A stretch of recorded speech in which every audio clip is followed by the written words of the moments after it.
In lesson 4.4, we're going to continue to discuss good sampling methods and look at how we can make our good sampling methods even better. In the first question in your notes, they're asking you to copy the class dot plot from the previous lesson, and the one we're looking for is the random sample, not the convenience sample.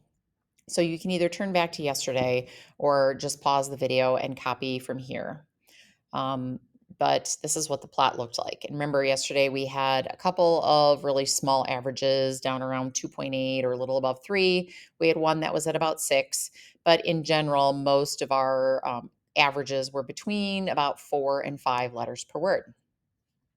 Now, the process that we used yesterday to select a random sample was that we had a numbered list of words. We were provided with that. And we used a random number generator to choose 5 numbers between 1 and 268. And remember, we discussed the fact that all those numbers have to be unique. So if your random number generator gives you duplicates, you want to pick a different number so that we have 5 different numbers that we chose. Now, there are some other ways that you can do a random sample other than using a random number generator. We could also do what's called the names in a hat method. And how this works is that you would write every word from the Gettysburg Address on one slip of paper. And you would want to make sure all those slips of paper are the same size and the same shape so that when you reach into the hat, you're not more likely to pick one or the other.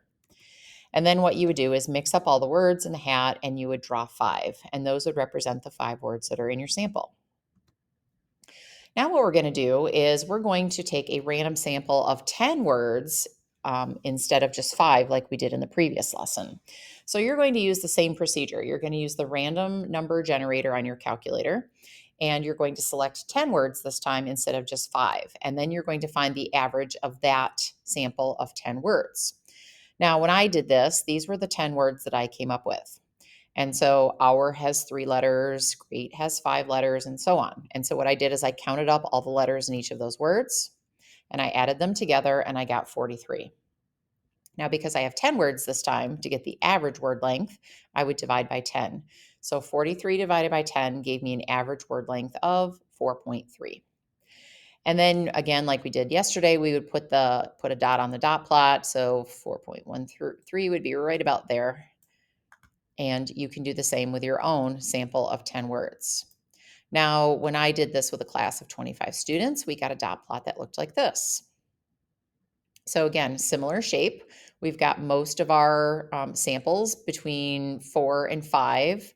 Actually, we might say in this one that most of our results are between about 4.1 and 4.9 or 8. But notice again that the center of this set of samples is right here, right around 4.4 or 4.3. And we know from the previous lesson that the actual average word length is 4.29. So again, based on our results and our dot plot, we get a pretty good estimate of what the true average word length is in the Gettysburg Address.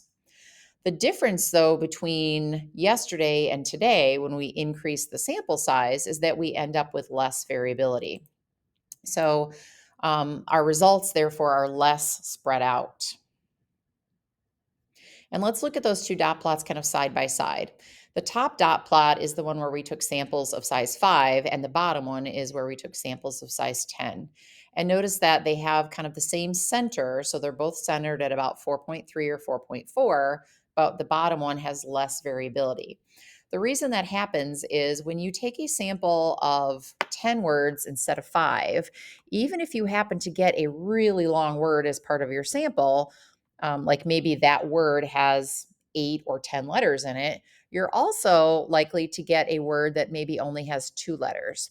And so getting a short word and a really long word, they're going to kind of balance each other out, and you're going to end up with something that is closer to the middle. When you're taking a smaller sample size, it's likely that you might get a couple of long words, but not any short words to balance them out. So increasing our sample size gives us more precise results because our averages end up working out to be closer to the middle and not spread out down here, below 3 or above 6. Everything is more kind of condensed in the middle. So it allows us to make an estimate that's more precise than we could make with our smaller sample size.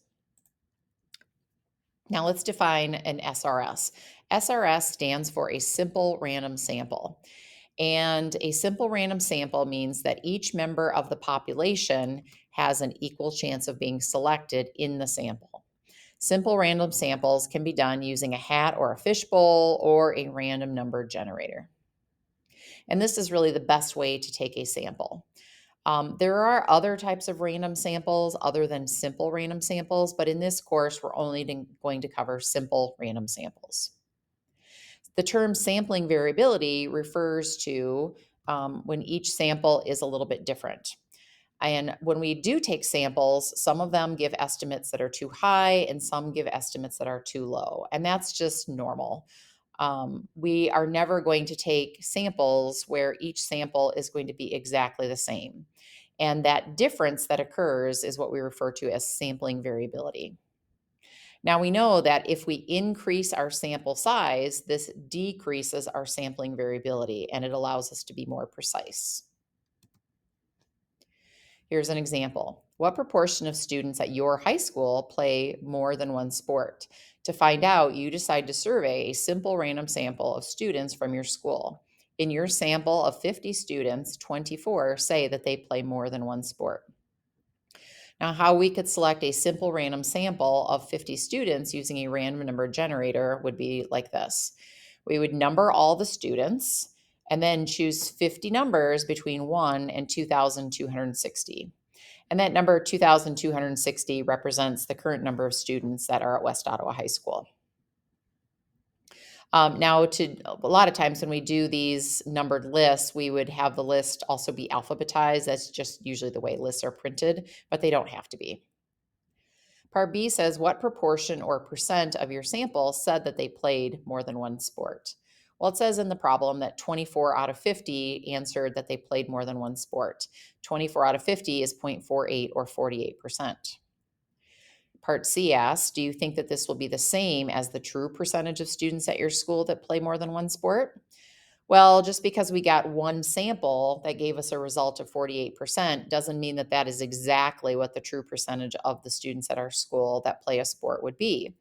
So it might not be exactly 48%, but it should be close because we used a random sampling method. And in random samples, we minimize the bias that we could get. Now, to get a better estimate of the true proportion of students at our school, what we could do is take a larger sample.